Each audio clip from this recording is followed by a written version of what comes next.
I'm excited to announce that this episode of the Cole Memo is brought to you by the folks at River Bluff Collective. In case you didn't know, River Bluff is a licensed social equity cannabis business in the state of Illinois owned by three siblings. They invested their life savings to apply for a dispensary license and ultimately won a social equity lottery ball, which allowed them to build up their business with the help of an investment team. They've also leaned into hemp to finance their operation.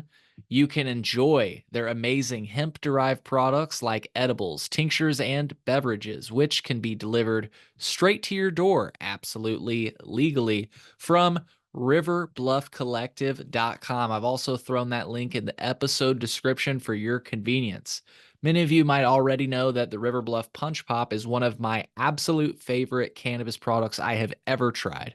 With a whopping 50 milligrams of THC per can, it delivers great effects almost instantaneously. But I realize that this dosage is a little bit high for most people. So for those looking for lower dosed beverages, they also offer the Bluff Punch Pops in 10 milligram form factors, and they even have lower dosed beverages that are suitable for all tolerances, right? So right now I got my hands on some of their lemon seltzers.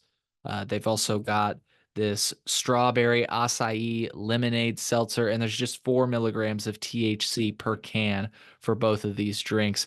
Perfect for people that are cannabis curious. So if you're a cannabis veteran, you might consider trying something like 50 milligrams. But if you're new to it or just have a lower tolerance, you might consider trying some of the lower dosed drinks. And if you're thinking of trying these drinks, this is the month to do it.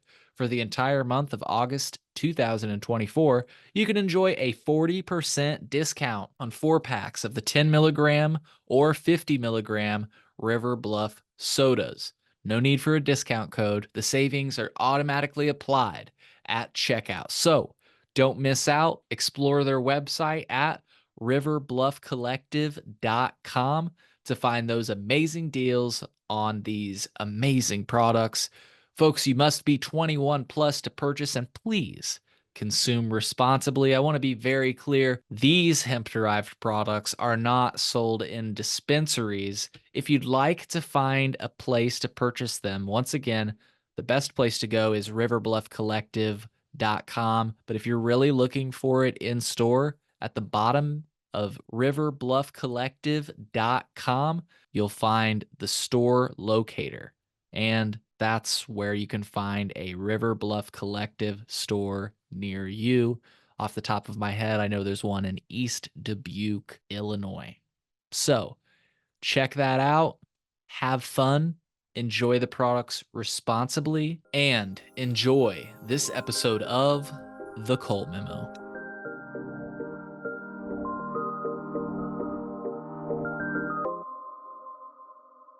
Kyle, happy Friday, my friend. How's it going, dude? It's going great, Cole. How are you?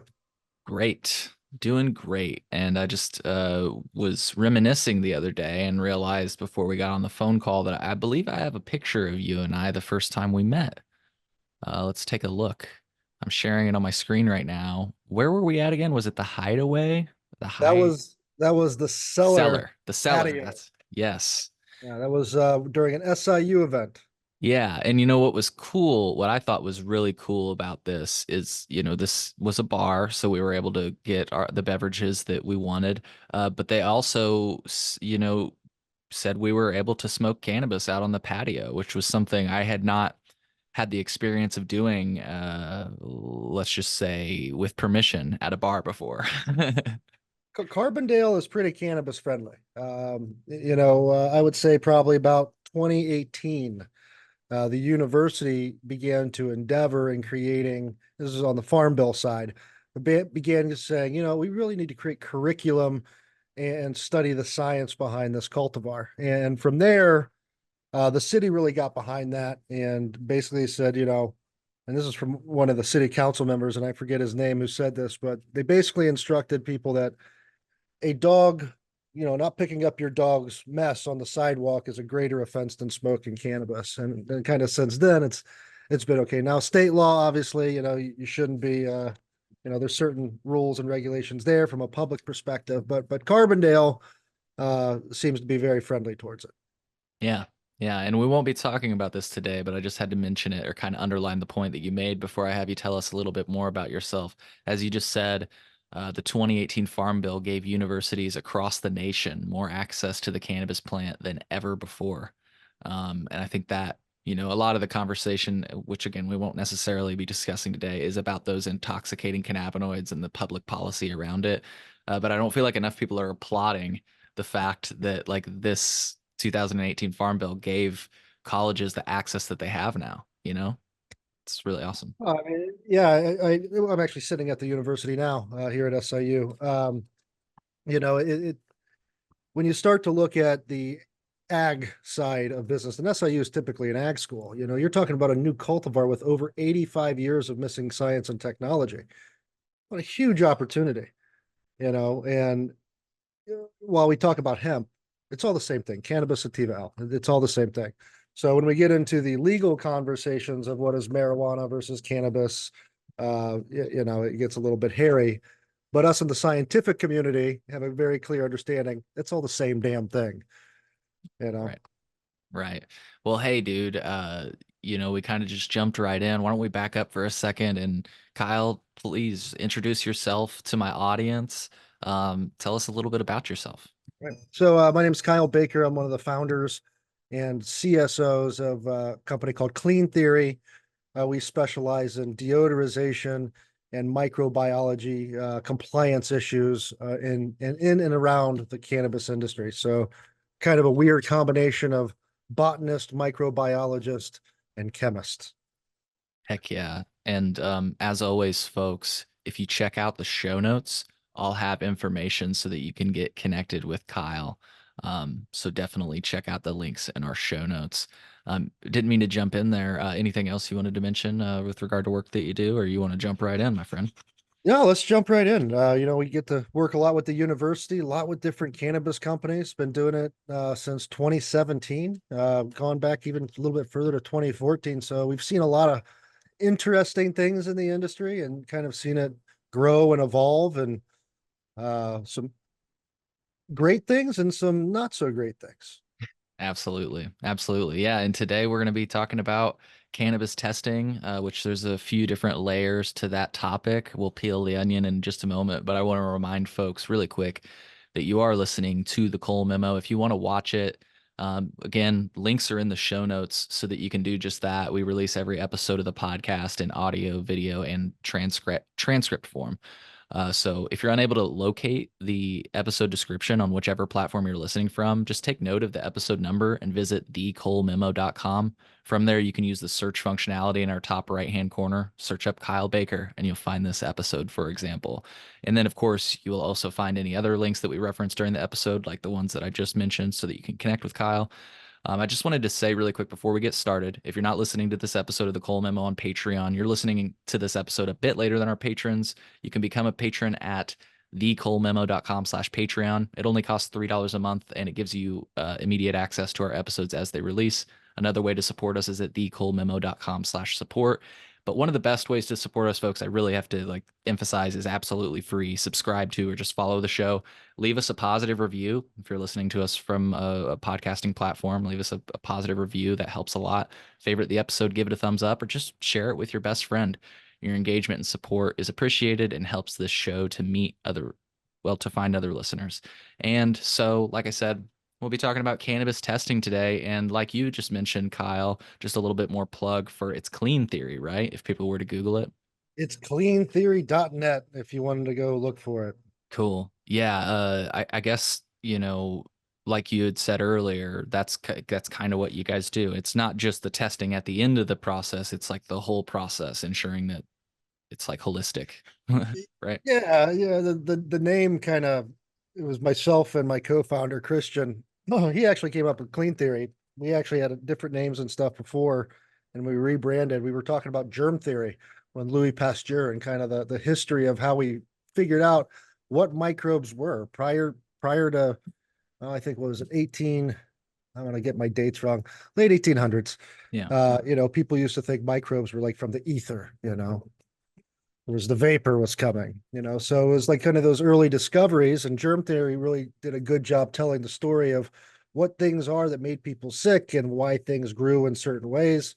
We took that and kind of ran with it and said, you know what, clean theory tells a really good story, you know. Yeah.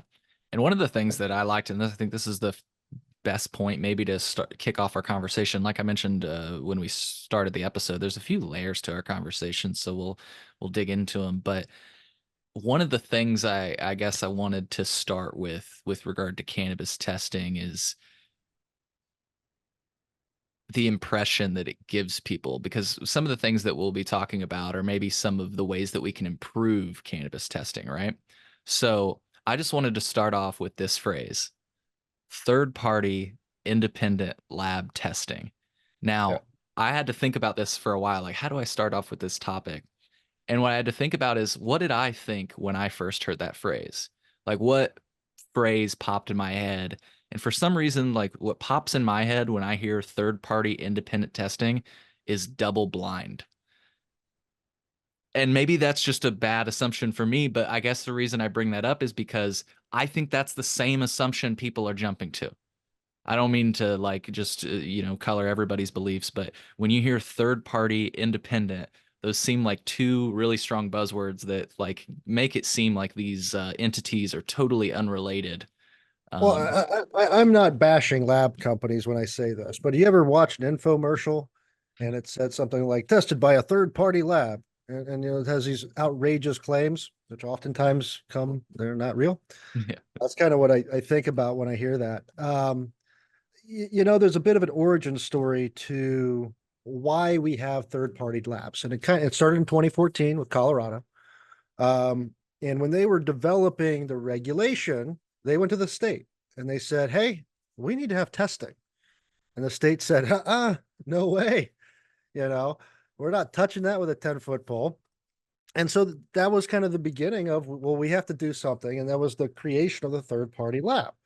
So in typical third party or typical parallel industries, food, pharmaceutical, even different realms of manufacturing like automobile parts, you have a state entity that comes in and goes, okay, what's going on here? How does this work? Or a federal entity that has certain standards and are able to assess the quality and safety of a plant or of a widget, if you will.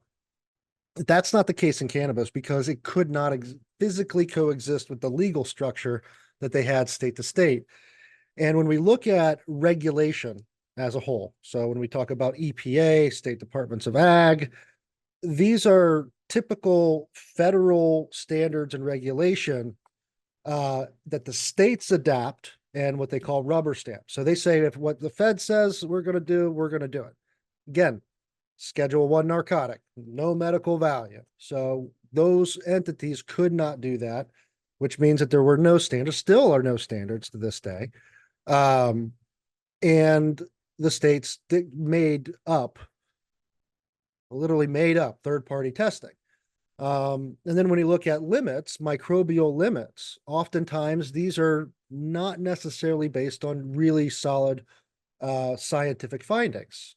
For example, a lot of the regulation that we see was based upon averages found in the plant.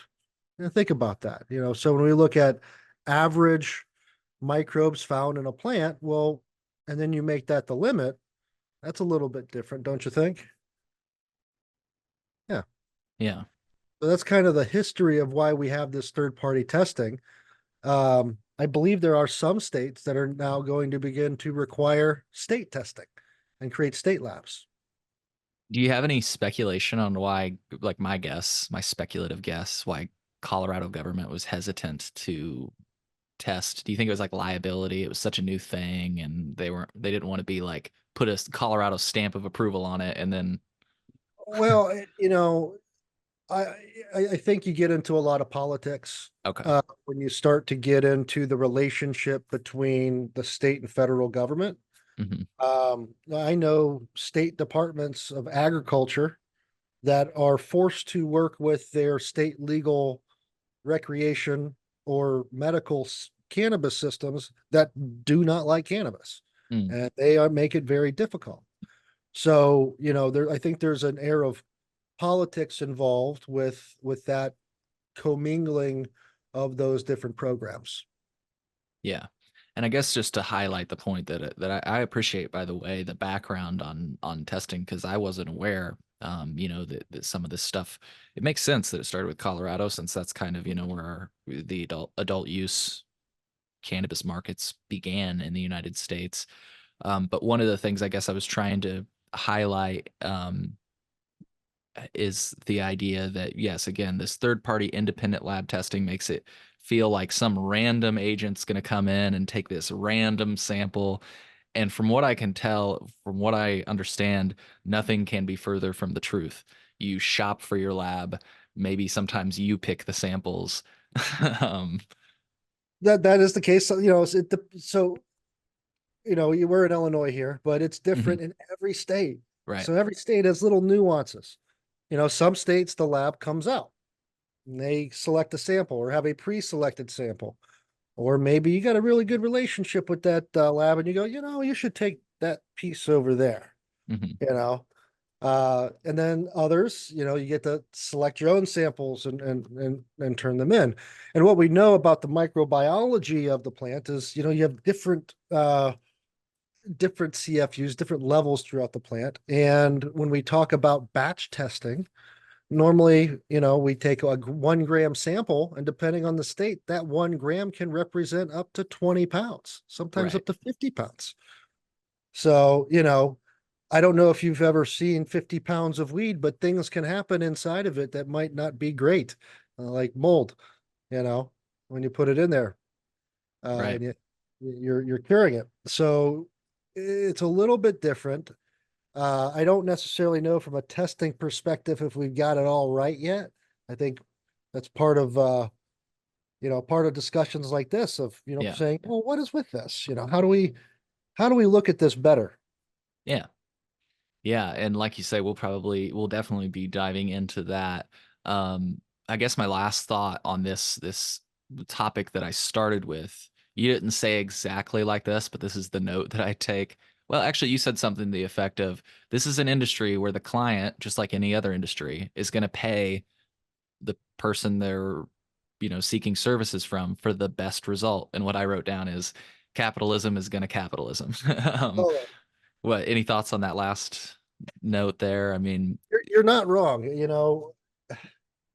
There are really great guys out there throughout the country that really are trying to do this the right thing. And I got to tell you, they're getting trounced a lot. These lab guys are getting beat up. I have a good colleague. He's actually one of our advisory members. He got out of the industry because he's trying to do the right thing, and he would get slammed when he failed somebody. Then he would lose money. Then word would get around, oh, that guy's just failing people to fail people. I got friends that are in the growing side that are, directors of compliance and stuff like that, and they get frustrated with labs because they go, oh, well, their machinery is contaminated or this, that, and the other. So what happens is, the labs that give the best results end up getting the most amount of business. And what that means is, number one, in order to get my product on market, it has to pass certain microbial limits, right? It has to be below those limits. But addition to that, what the market is trading on is THC, right? Now, we go back to that whole thing we talked about earlier. There's no standards in this industry, right? So incubation time, typically we like a standard of 36-hour incubation times. There's labs out there doing 24 hours and 48 hours. That can mean a huge difference in what they call colony forming units, CFUs, and their growth, in terms of how many there are at the end of that test. And then the testing procedures around THC. If you don't calibrate your equipment properly, you can get a higher amount or you can get a lower amount. Well, what do you think the customer is going to want? Well, that one says it's 36 or 45% THC, which by the way is not genetically possible. Don't believe that crap. Uh, um, but yeah, you're gonna go for number one, how do I get my product on the market? And number two, how do I make my product more attractive to the end consumer. And those are driving factors.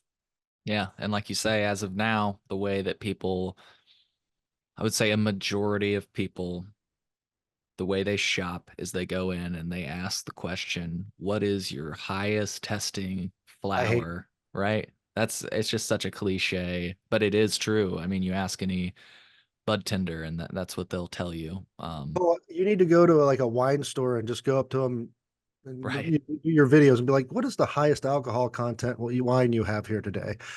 Yeah. Yeah. See, you know, Well, exactly. That's kind of an example I like to use where it's like you don't go to the liquor store and grab Everclear because it's 99% alcohol and you're like, "Yeah, let's do it." No, you know. That's not at all how we do it. The other thing about it that I find interesting, and I know that maybe this tiptoes us into like the way we can start to improve cannabis testing. And this first one, I don't know that cannabis testing labs really are at fault per se. Like I don't know that it's a shortcoming of the methodology, the testing methodology, but I'm curious your thoughts. It's like this idea that this joint I'm smoking right now, it had a label on its package, like, that said that it tested. But of course, we should acknowledge the fact that this joint was not tested. The label is representative of the sample that was tested. So like this gives me an indication of what you get what I'm saying? Sorry, I feel like I yeah. didn't Well, state that well. that is typical of nearly every agricultural segment. I was about to ask you that. Yeah. You ever go get a tomato at the grocery store? Yeah, hell yeah. All right, those are tested. Those are batch tested. So in most other industries of things that we eat and consume, has a very robust process and standards behind it that make sure that when it gets to the grocery, that's not going to make you sick. Like I don't, when I go to the grocery, I buy a bell pepper, I'll eat it. Yeah, there might be pesticides, but I'm not worried about getting listeria or salmonella and dying tomorrow. Um, and the reason that is because of those robust processes and standards and those quality control checks all throughout the process of it Yes. getting. That doesn't happen in cannabis. So with your joint, we're in Illinois. I think it's a 20-pound batch in Illinois. I can't quite remember. Might have gone up to 50. Yeah, we'll One just gram pretend this sample. joint's from Illinois. Sure. Yeah, sure. Maybe it's from Massachusetts. There's some good stuff coming from the East Coast, man, and the Midwest. I got to tell you. Yeah. Sorry to cut off your point though. Anyways. Oh, it's okay. It's okay. Um, the the way it's tested right now, that is a representation Right. of what the test was that you got. And there's probably quite a bit of variation between what the test was and what that is, both in content and whatever else might be in it. And in So fact, if people check out their labels, at least in Illinois and in some other states too, the labels sometimes acknowledge that the oh, yeah, potency may swing like 15% plus or minus. it Um, is. But I will say this, like Illinois and states that do have robust testing, I feel confident going to a dispensary that that's not going to have pesticides in it or things like that. That I feel good about. When we go to other markets, I mean, there's been a lot of news about California. I don't know if you've noticed pesticides, and they don't test for that. In Illinois, you are not allowed to use pesticides. Period. End of story. You can lose your license over it. So it's something that these manufacturers take very serious. But that's also very difficult to grow cannabis at scale without using really strong tools and processes and SOPs to make sure that your facility's clean. So it's not yeah. easy. Yeah.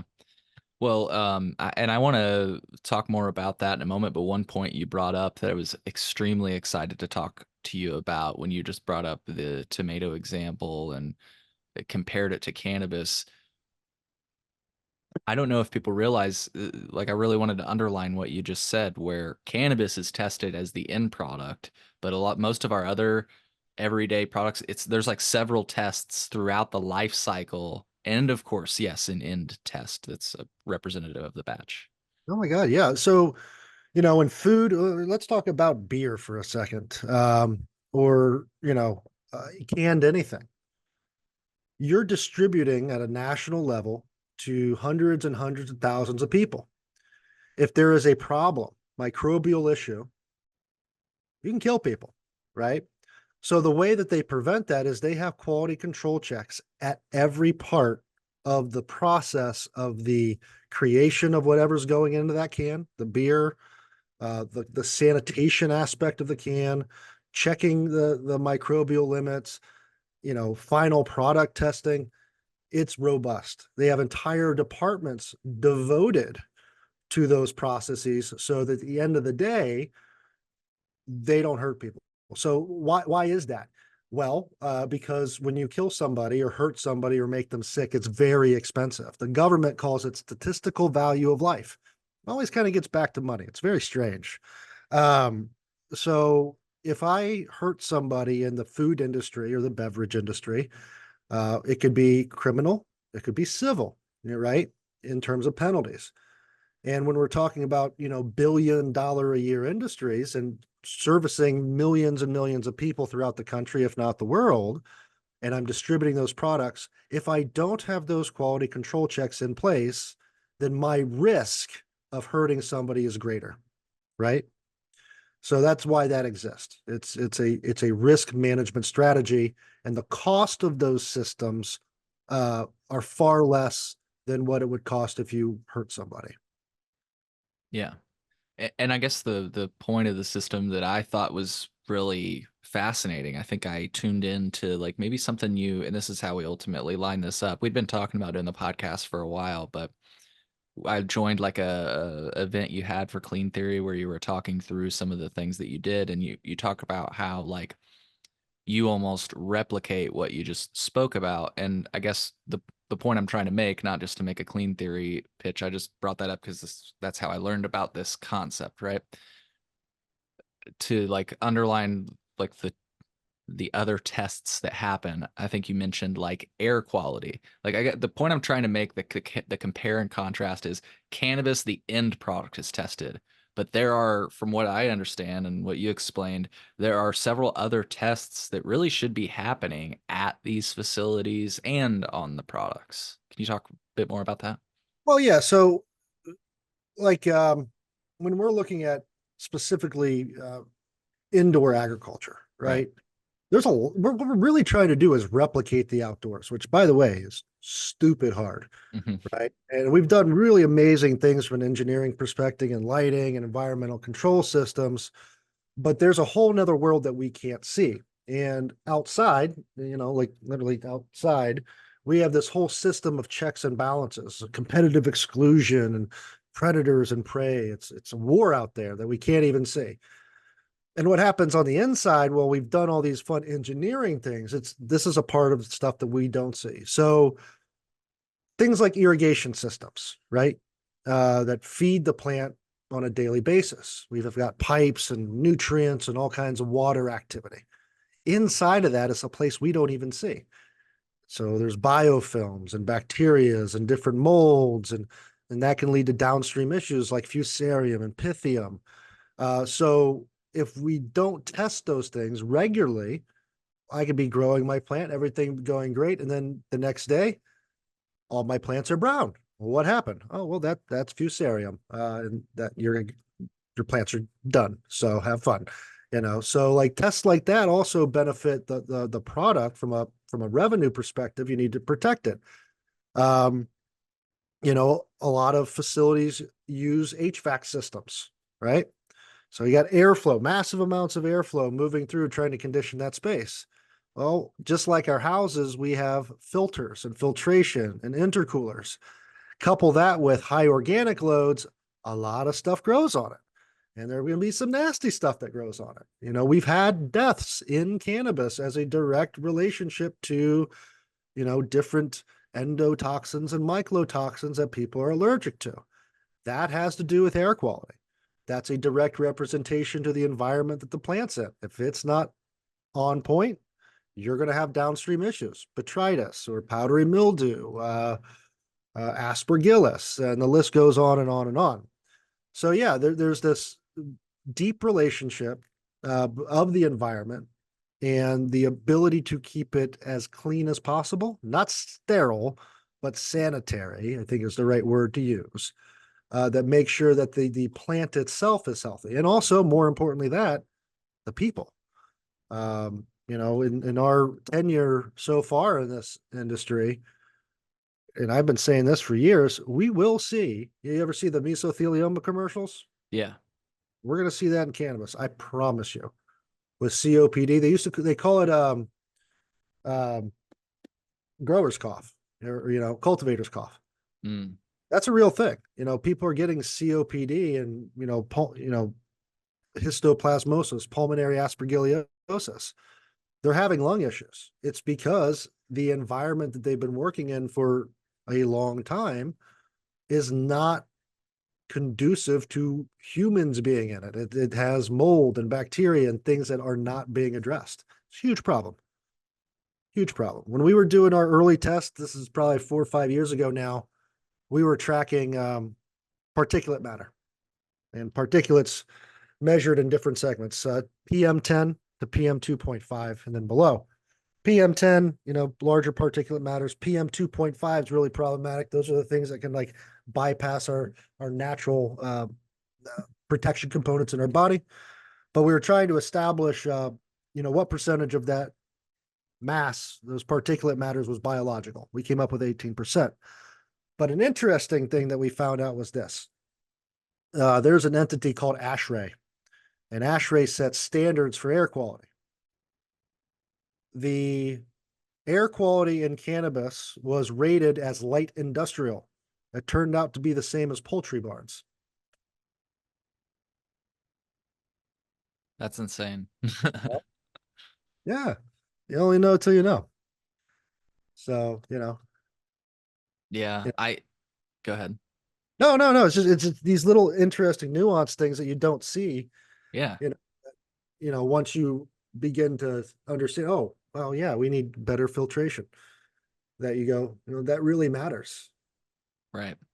Well, and I don't think people think about, like, when you said what you said, I was like, wow, this seems unique for cannabis. And I think people make a lot of assumptions. Like I say, not only the third party independent lab testing, but I think people think when they get a product, they're like, this is exactly what the label says. And as the Chicago Sun-Times showed, and it just basic logic tells you, and the regulations even acknowledge there is variance in, you know what I mean? Everybody's acknowledging that.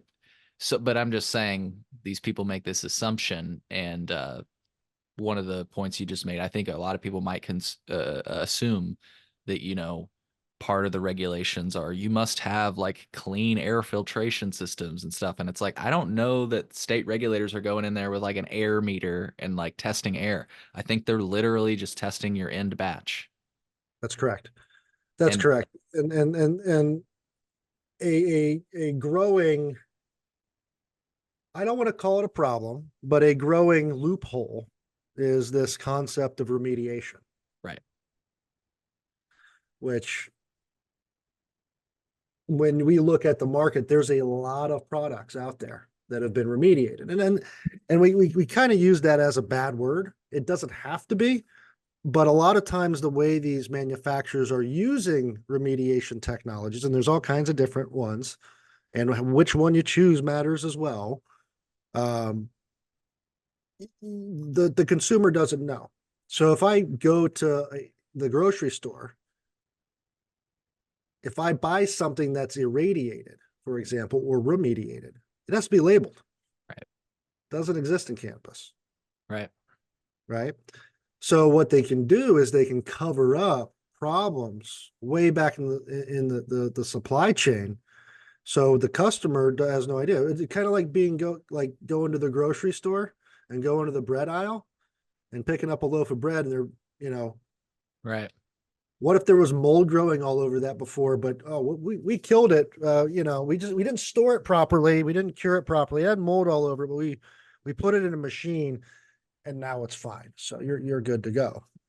Right. Well, and then the other thing that I don't believe this is unique to Illinois, but I know for a fact it's a thing that's in Illinois is if a batch fails testing, you can remediate that product into an oil which can be used in edibles.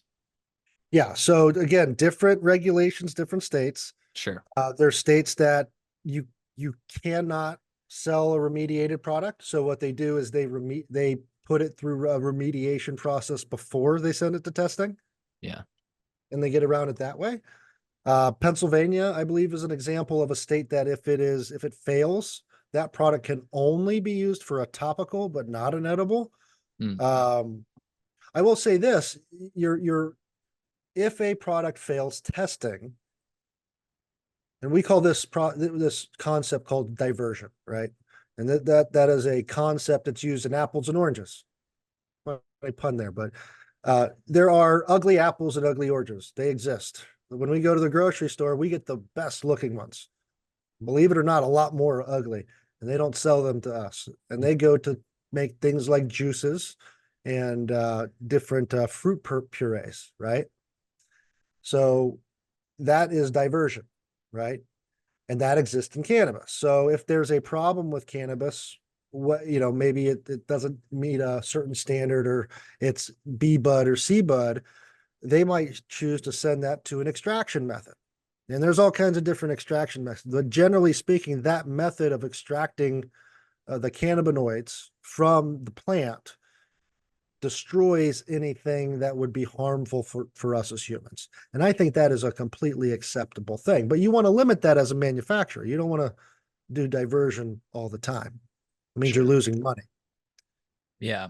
And just a brief tangent on remediation.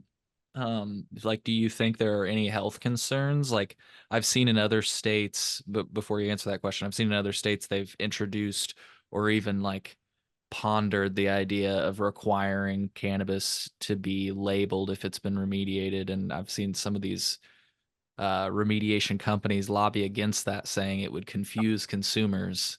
Yeah. Um, and so I guess my question is, do you think they should be labeled, and do you think there's a health concern? I know that's two questions, but So let's talk about labeling. So I'm friends with some of these guys, by the way. So when they mhm. watch this, I'm gonna make sure they get it. So they're like, hey, uh, so we go back and forth. I do think that if a product is irradiated or ozonated, it should have a label that represents that, right? I think that is the right practice to do. Period. And my rationale for that goes all the way back to 1906 for the Food Purity Act, right? Um, if you ever read The Poison Squad, if you haven't, I highly suggest you do. Very interesting period of history where it started kind of the beginning of the food industrialization period. For that act, food manufacturers didn't have to put a label on what was in the food. So they put all kinds of crazy stuff in it, like formaldehyde and talc and all kinds of different poisons and preservatives to try to make food last longer as we move from a more agrarian society to a more urban society, right? And that was a problem. We didn't have really great refrigeration. The result was people were dying left and right. People were poisoned, literally. This guy, Harvey, um, the guy who headed this thing, he basically went before Congress and fought and won. And Congress said, you know what? If you're a food manufacturer, you got to label this stuff. So my rationale goes behind that. It's not so much. It's not a. I don't care if it confuses the consumer. It's a right to know, not an option. So and we that has been a long, hard fought thing in our history. And argue with that. That's what I say. So it gives them less wiggle room to say, well, no, it's already been decided. At any rate, and then the other thing about remediation is it oftentimes hides problems in the process. So if I'm growing in a facility that is a problem, that has things like sick building syndrome, that's like things where Stachybotrys grows, and I'm having people work there. Number one, your employees are in a bad place, man. They're going to get sick eventually, and then your plant health is a problem. And now you're going to put it into a device that covers up those issues. a lot of the forms of remediation don't resolve things that can be a broader problem. Like, so yeah, we can breathe in certain varieties of aspergillus and it can create basically lung fungus. But then there's another thing of what those funguses and molds and bacteria make, which are called endotoxins and mycotoxins. It's kind of, you kind of think of the excrement of the processes of those things growing. Those are also toxic, and those are also a problem. Remediation doesn't remove those from the equation, and they're not being tested for. And then we get into the cause, the cause and effect of remediation. So you have things like chemical remediation. So you've got energy basically you can use, which is called ionization, non-ionizing uh, products, which is like radio frequencies, microwave, and then you have chemical, right? The chemical, there's no designation for a chemical remediation. Like there's no radula equivalent for ozonation. And the problem with that is ozone, and they'll tell you everything under the sun. Oh, it's a safe chemical. It's natural. Well, so is arsenic. Ozone has a problem with what's called multi-generational chemistry, and that it's so reactive with volatile organic compounds, aka terpenes, that it creates formaldehyde. And that's winding up in the final product. Nobody's talking about it. So you're using that to try to cover up an issue, and you're creating another issue at the same time. And you can never go back and increase the quality. So, like what we want to talk about with people is all about prevention. It's those robust structures that you do on a back end of saying grow a quality plant, and it becomes a profit center. You know, but I would say from a remediation standpoint, a, ionizing irradiation is probably the safest. You know, and that's what we see a lot on the market. And so long as it's not used to cover up a problem and that it's labeled. And that's kind of where my personal stance is on the matter. Um, I see you got a joint. I mean, would you want it to be labeled if that was irradiated or Yeah. ozonated? Or, yeah. Yeah. Absolutely. So I Yeah. went off there. I apologize. No, it's all good, but I mean, it sounds like you addressed both the questions that I threw at you, which is yes, you think they should be labeled, and yes, you think there are possible health concerns. You know, Definite health concerns. It's not definitely, possible. It's an definite. absolute. So if you look at, I mean, this is risk management. The more product that fails, the higher the probability of that product getting onto the market. Number one.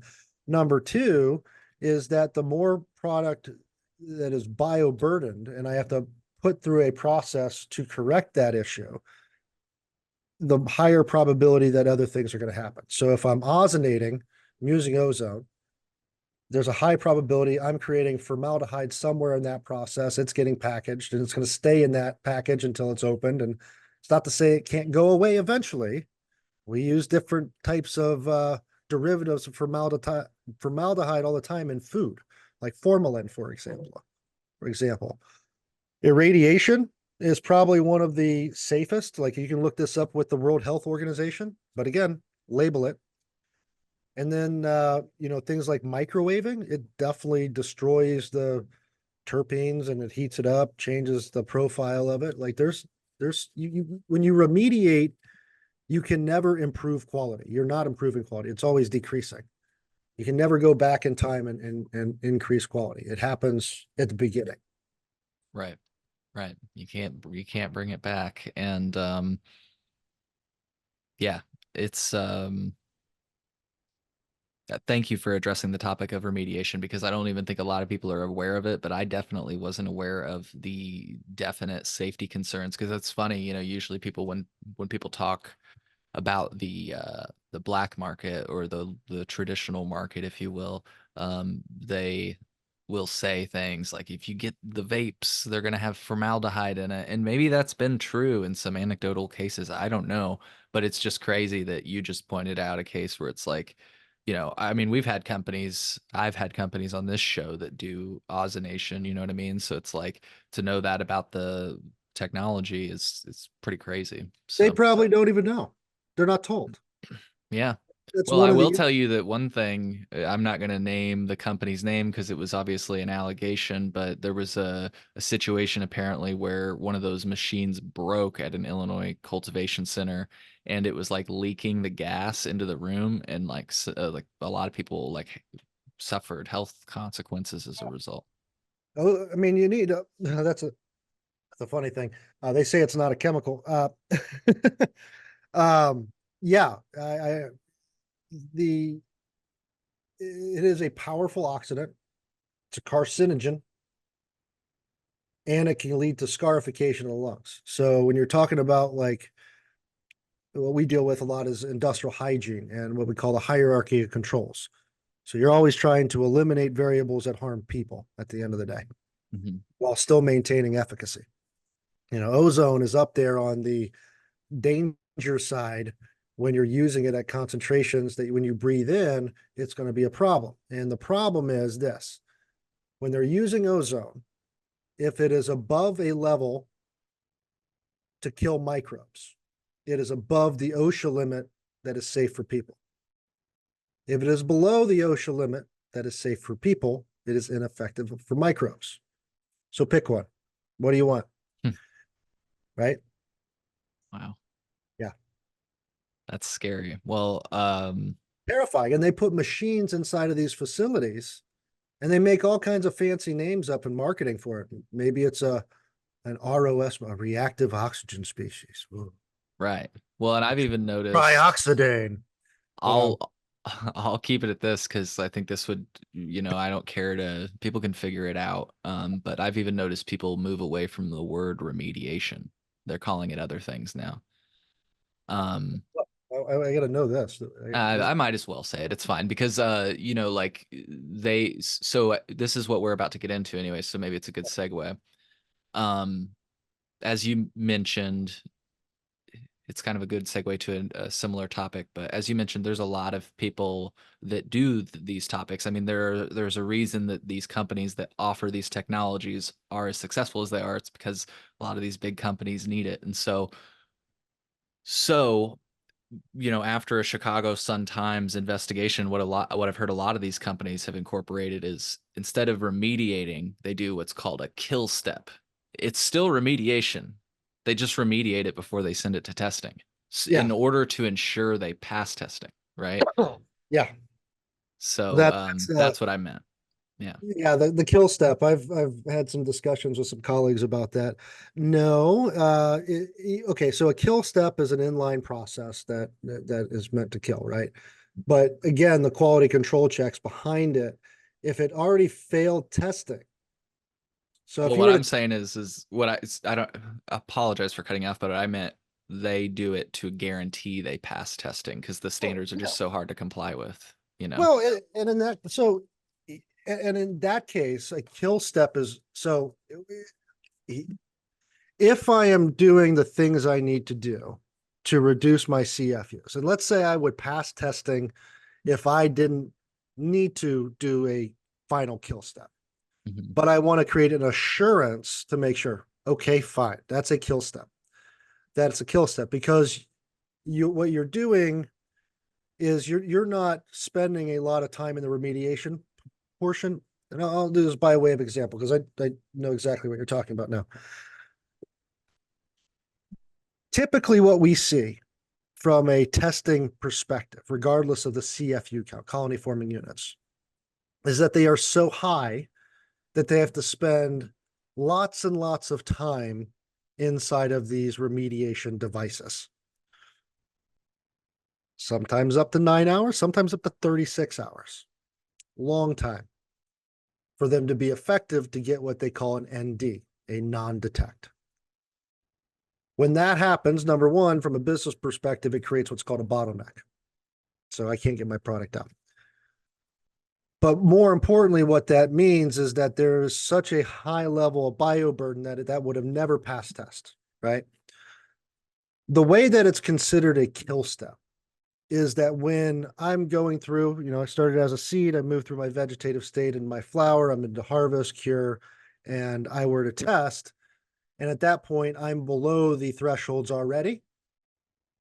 And if I wanted to go through my process and then I wanted to do a final kill step for 20 minutes, an hour to guarantee that those things were low, that's a kill step.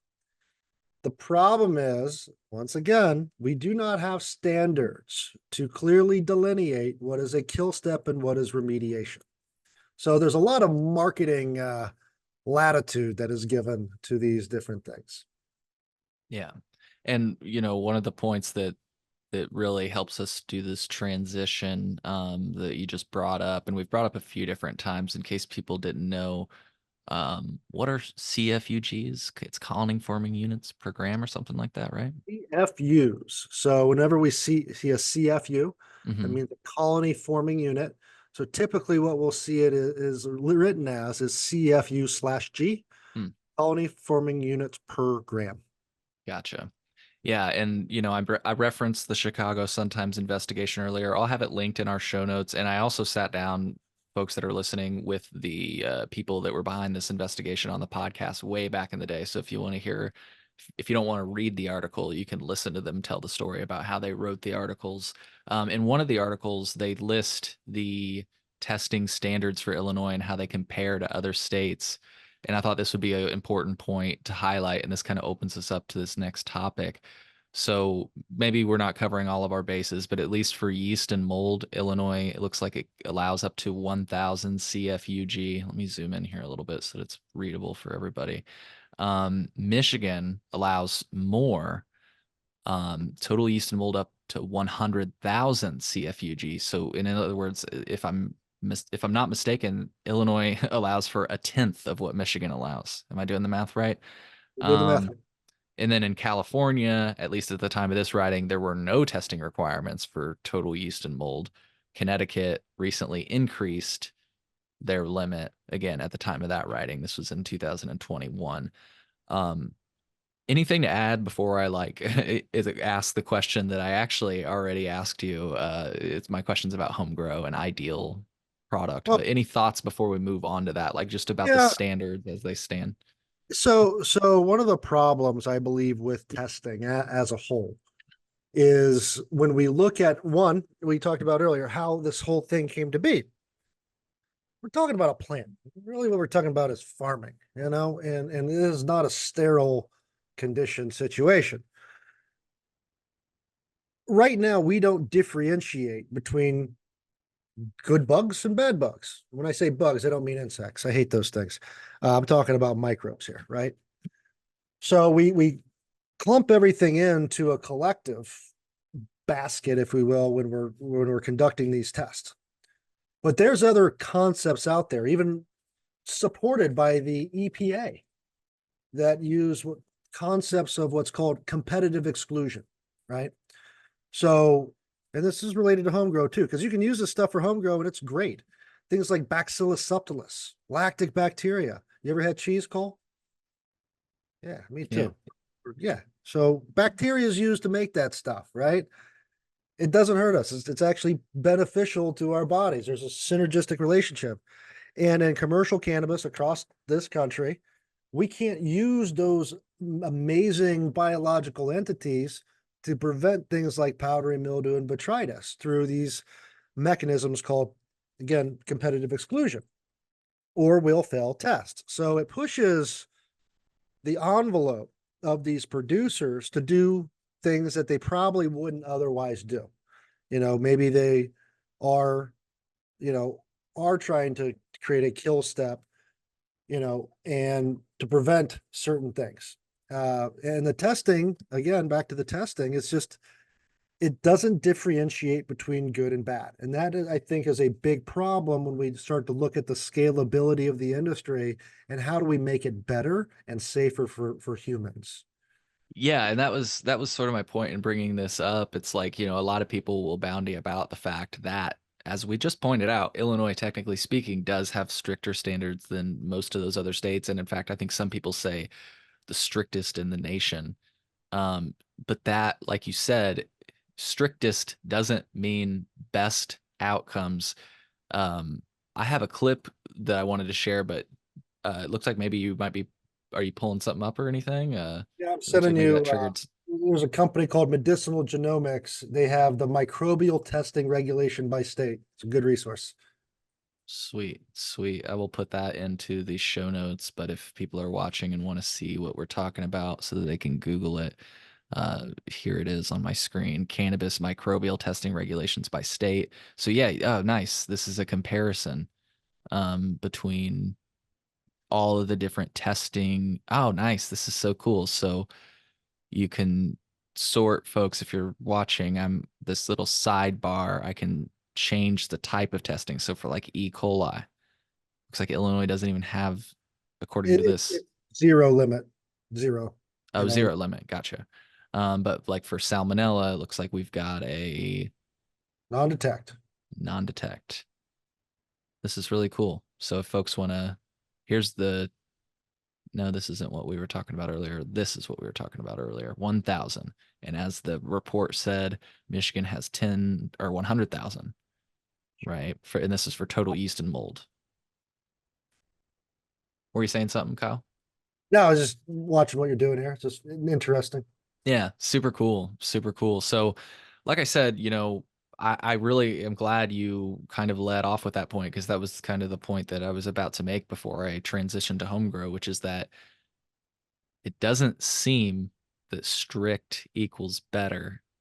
Again, any thoughts on that before I Oh play this yeah, little clip? my God, yeah. So, um, growing at scale is very different than home grow, Right. and the amount of people that you can touch with a scalable business is very different than me growing at home and going to the farmer's market, right? Though we have a system already in place called cottage rules that show us how that works, but a lot of growers have to meet water activity limits, right? They got to get the water activity down in order to where things don't grow in a package. And typically that's between 0.55 and 0.65 AW. But man, I hate that because I got buddies who grow and I like things that are a little bit sticky. And there's no way that it's going to meet the criteria for state regulated testing. And I kind of get it down, and I talk about this a lot because it always should be our choice. And I think you've been a big advocate for home grow and stuff.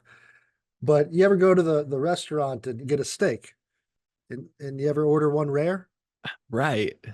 They have an Like, asterisk at the bottom of the menu, and it says something to the effect of, don't eat that raw steak, you're gonna die.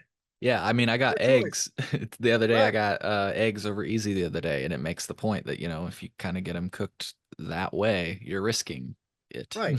But it's your choice. Correct.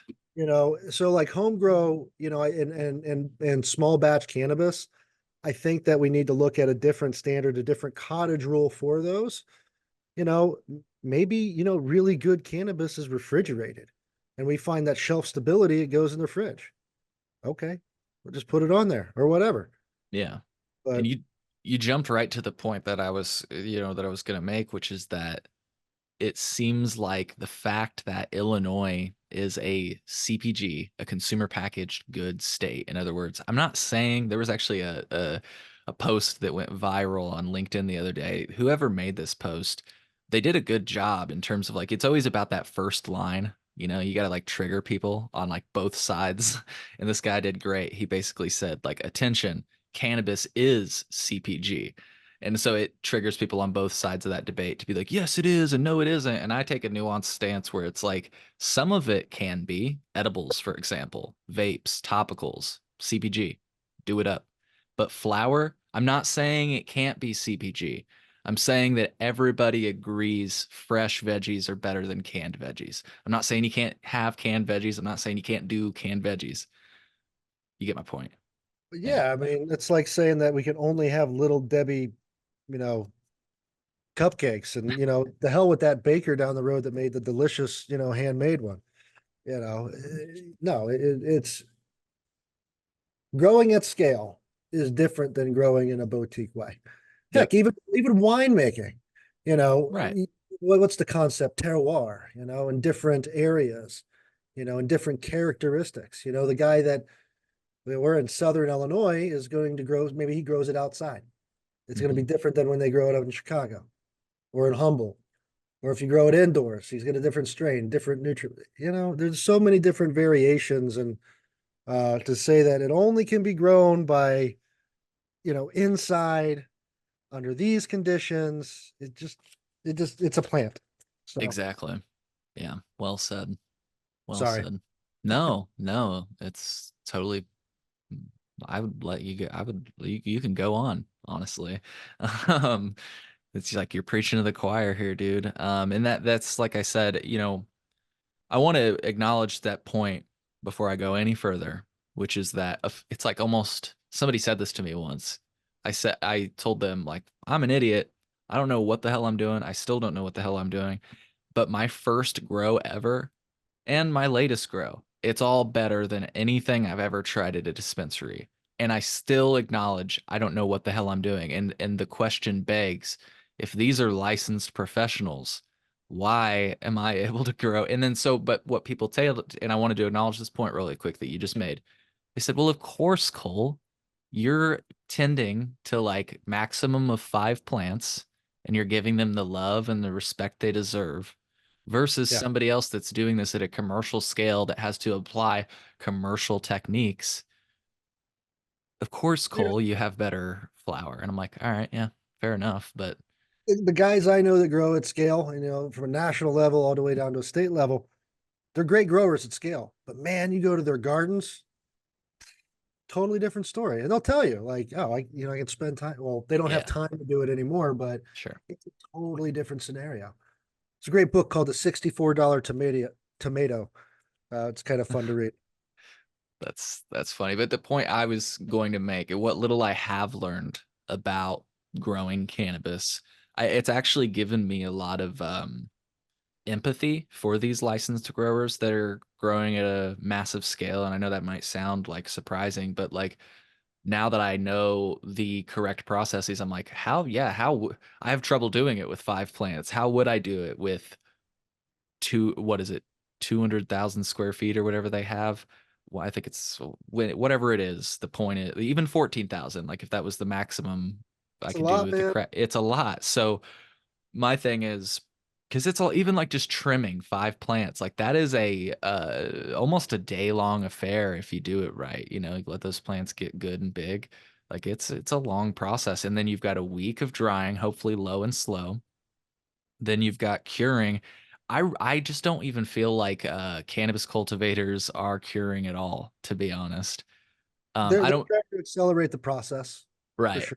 Yeah. And again, I don't mean to, there's so many different ways we can go with this, but really the point I was trying to make was the little I have learned, and we're about to play this clip that kind of makes a similar point, but it's different, is that just the way we have this market structured, and I think you might actually have a little bit of pushback on this, and I hope you do. Like, I feel it's not conducive to even allowing a fresh product. In other words, like the standards are so strict, like like me, I don't even know if I submitted a batch if it would pass testing because it's what I consider to be fresh, good cannabis ready to go might have too much moisture to sit on the shelf. You know what I Well, mean? yeah. So the term, so you have RH, humidity, Yes. and that's what most people kind of think. But Bingo. there's a food science measurement called water activity. AW is what it looks like. And water activity is the available moisture to microbial growth. This is a pretty defined science. It doesn't change whether it's weed or beef jerky. So within cannabis, that level is 0.55 to 0.65. Okay. That means that you can still have a sticky product and it can still be moist, but the water available for microbial growth isn't there. If it's above that number, it might indicate that that product needs to be refrigerated. The thing is, there's no studies around it of shelf stability, right? So even with if we had all the processes in the world for preventing microbial growth during the process and limiting it, and then using a kill step or a remediation method at the end, uh, you've seen Jurassic Park, right? Life finds a way. Yep. Okay. And life does find a way. So when I put it in a package and it's too wet, or it has a little, maybe one little microbe in there, and it sits, it's going to grow, just like our bread molds, just like our apple rots. So if that got to the wrong customer, it could hurt them. And sorry, go ahead. No, it's as simple as that. It could hurt them. It could make Yeah. them sick. It could kill them. Are they immune compromised? Are they allergic? So it is about risk reduction, not risk elimination, but Yes. risk reduction. And then the question is, how do we begin to discover those things? Right. And like another pitch that I think you gave a couple examples that I think a lot of people will relate to, the steak, brought up the eggs. Um, Another example I think just like with regard to this that people would really relate to is like the experience of buying produce. Like I went to go get strawberries the other day and grapes. Strawberries were great. The grapes were depressing story. I did not end up purchasing them. And it's because I was able to inspect the product. I have my own little inspection. I've talked about it on the show before. I like squeeze the grape to see how firm it is. Sometimes I pop it in the mouth. I found out that's shoplifting, not the hard way. I want to be clear. Somebody called me out on the podcast. They're like, that's shoplifting. And I'm like, seriously? That Sampling a shouldn't fucking be. grape? No, you Yeah. gotta try the fruit before you buy it. I Yeah, mean, it's not like I'm like it's not like fucking you're taking eating. an apple and eating it. Right. But with strawberries, I'll visually inspect them. A big thing for me is like if I can smell them when I walk by, like if they're very aromatic, it's like, damn, that's probably a good batch of strawberries. So there's a lot of these different techniques that I use that to identify like fresh produce that honestly, when I go to states that serve deli style, I have similar techniques. I smell the jar. I don't touch it or anything. But in my experience in the traditional market, sometimes one would let you pack a bowl or something to get a little bit of taste for it, just like a little bit of a grape. So I mean, like I guess what I'm saying is again, it's like the purchasing experience we've set up right now is just not even conducive to that experience. It's like basically we're just allowed to go buy green beans right now. And it's not that people can't make good canned green beans, but Yeah. No, canned green beans. you're not wrong. You're not wrong. You know, I, I think within our lifetimes we'll see some good changes that probably are more aligned with what we'd like to see, but it's Hmm. probably not going to happen for another 5 to 7 years. That Oh just yeah. makes sense. Yeah. We're still talking about different regulations that haven't even come through, and they're not putting regulations out without standards, so and those aren't done yet. Uh, it's but we're making progress. I think keep talking about these things of home grow. I see all the time talking about it. It's definitely a needed thing. Yeah. Like you Yeah. mentioned, this pie is pretty big. I can grow tomatoes, but I'm still going to the damn grocery store and buying some too. It's Hmm. fine. You know. Exactly. Well said. Well, let's watch this little clip and then we can close it out, start to close out the show. So here's the clip. It's from episode 59 of the show with Dr. Bob Miller, who's from That'd be great. Act Labs. Call for its overall success. I want to talk about one aspect. I apologize. I hopefully won't be too in depth in chemistry, but a situation right now we're living in Illinois. In Illinois today, we have a pesticide test that we cannot do. The test requires us to test for 350 different pesticides. If we were to even get the materials of known purity, it would cost us hundreds of thousands of dollars even to be able to do that.